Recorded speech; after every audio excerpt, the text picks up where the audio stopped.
Malay Sheetla सस्य श्यामला सस्य श्यामला मातरम वंदे मातरम। 1908 সালের 11ই আগস্ট কিংসফোর্ডে বন্দে মাতরম বলার দোষে যে বালককে বেত মারার হুকুম দিলেন ব্রিটিশ সরকার, তার পক্ষে দাঁড়িয়ে ক্ষুদিরাম বসু ও প্রফুল্ল চাকি সাহেবের ফিটন গাড়ি লক্ষ্য করে বোমা চালালেন মুজফ্ফরপুরে। সাহেব নিহত হলেন না, তবু নাবালক ক্ষুদিরামকে ফাঁসির হুকুম দেয়া হলো। জননী গুলো তুলে পক্ষে শান্তন বাস দেহ তুলে চোখে কাঁদিছে তব চরণ তলে ত্রিংশতি কোটি নরনারী।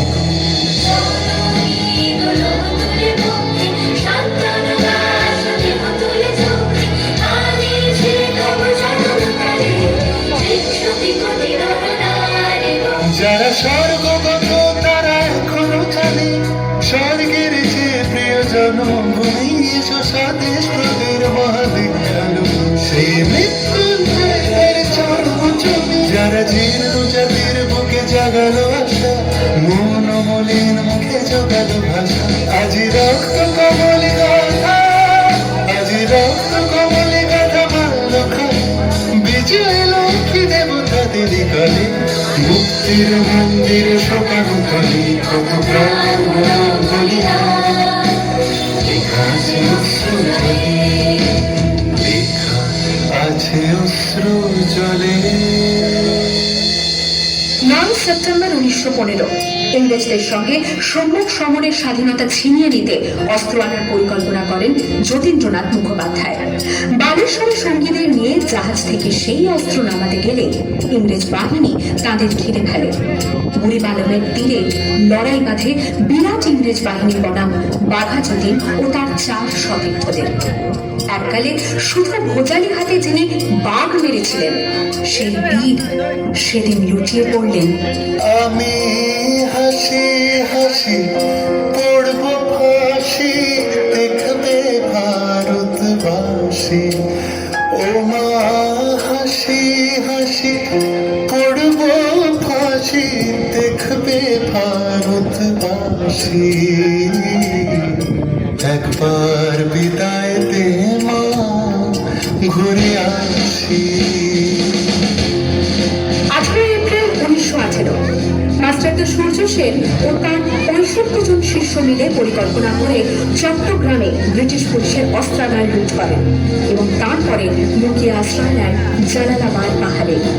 এর 4 দিন পর ব্রিটিশ বাহিনী খুঁজে বার করে মাস্টারদা ও তার সঙ্গীদের।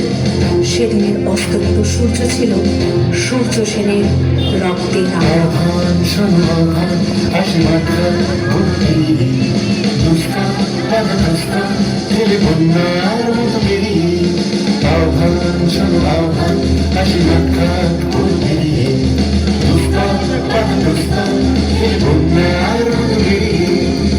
সঞ্চিত সঙ্গীত দিয়েছে সারা হিমগিরি সমলকে সূর্যের ইশারা। যাত্রা শুরু হচ্ছে ছোটে দুর্বার দিকে দুটি নাচে মুক্ত স্বপ্নদিনী।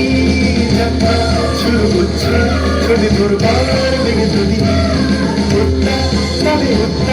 নাচে মুক্ত স্বপ্নদিনী।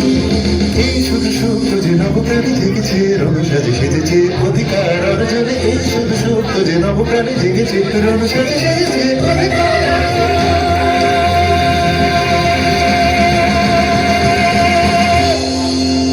8 ডিসেম্বর 1930 বিনয় বসু, বাদল গুপ্ত, দীনেশ গুপ্ত সাহেবী পোশাকে ট্যাক্সি থেকে এসে নামলেন রাইটার্স বিল্ডিং এর সামনে। সোজা উঠে গেলেন দোতলায়। সামনেই সিমসনের ঘর। দ্বাররক্ষীকে ঠেলে ঢুকে গেলেন ভেতরে। বন্দুকের আওয়াজে গর্জে উঠল রাইটার্স। লুটিয়ে পড়লেন সিমসন। এরপর রাইটার্স বিল্ডিং এর অলিন্দ বারবার গর্জে উঠল বিপ্লবীদের গুলির শব্দে। তারপর টেগার সাহেব তার বাহিনী নিয়ে ঘিরে ফেললেন বিনয়, বাদল, দীনেশকে।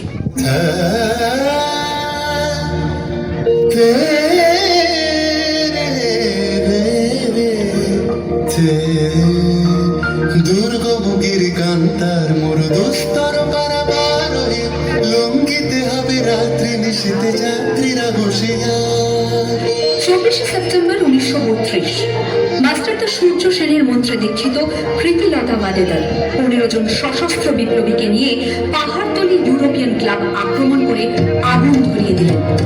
ভারতীয় ইতিহাসের স্বাভিমানী মহারানীদের মতো নিজের আত্মমর্যাদা অক্ষুণ্ণ রাখতে সেদিন প্রীতিলতা ওয়াদেদার পটাশিয়াম সায়ানাইড খেয়েছিলেন ব্রিটিশ পুলিশদের সামনে।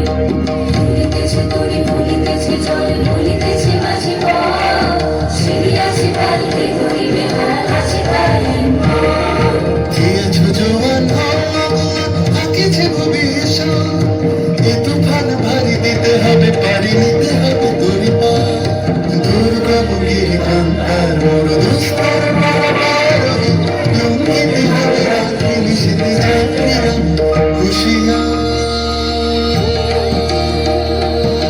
29 সেপ্টেম্বর 1942 তমলুকের মাটিতে কয়েক হাজার ভারতীয়কে নিয়ে যিনি পুলিশ স্টেশন ঘেরাও করার লক্ষ্যে হেঁটেছিলেন, সেই সত্তরোর্ধ্ব মাতঙ্গিনী হাজরা পুলিশের নির্মম গুলিচালনা ও লাঠিচার্জ সত্ত্বেও তার হাতের পতাকাটি মাটিতে লুটতে দেননি। আর ঠিক তার পরের বছর 1943-এর 30শে ডিসেম্বর জাপান সরকারের অধীনে থাকা আন্দামান দ্বীপ সেদিন হস্তান্তর করা হলো ইন্ডিয়ান ন্যাশনাল আর্মিকে। পোর্ট ব্লেয়ারের মাঠে তিরঙ্গা পতাকা তুললেন সুভাষচন্দ্র। এটাই স্বাধীন ভারতের মাটিতে প্রথম তেরঙ্গা ঝান্ডা। আইএনএর commander in chief Subhash Chandra Bose হলেন ভারত, যাকে স্বীকৃতি দিয়েছিল 18টি দেশ।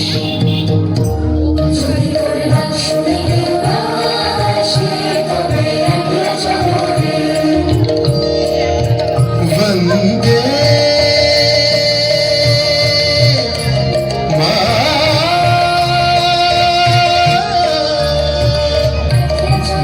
मातरम वंदे वंदे मातरम